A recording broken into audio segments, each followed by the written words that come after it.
CPU Bach came about at an interesting time in my life. I just finished the computer game called Civilization, which turned out to be quite successful, and was the first really huge game that I had created. And I was looking for, what am I going to do next?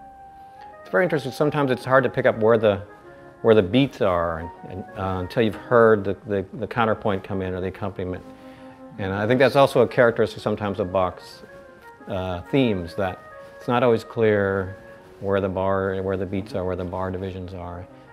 Well, in fact, oftentimes he deliberately fools the listener with a particular division of beat that goes against the bar line, and then, as you said, when the other parts come in, it puts it right back in its context. There was definitely a sense with CPU Bach that we were going into uncharted territory, that we might ruffle a few feathers with the idea that computers could create music.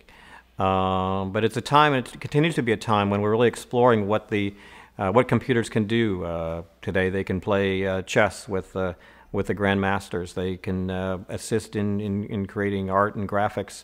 Most artists today are trained on computers to do modeling and animation and things like that. So we're coming to more and more accept a confluence of art and technology. And CPU Bach, I think, was one of the first steps, really, in creating that overlap between the technology and art.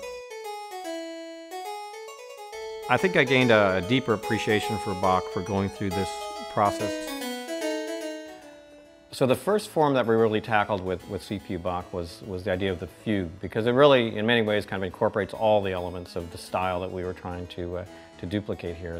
The idea of the melody, bringing in counterpoint, structure, harmony, rhythm, they're all kind of part of that, the fugue. And people, I think, just know what a fugue should sound like.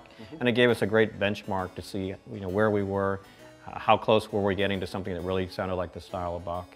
And, in terms of Bach's life and how his life experiences kind of influence his music, I think it allowed him a kind of a universal perspective. I don't think Bach is telling me his story.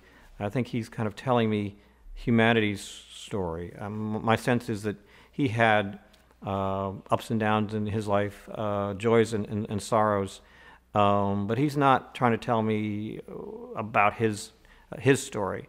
He's including me in a kind of a universal humanity, and that's the sense that I get from his music.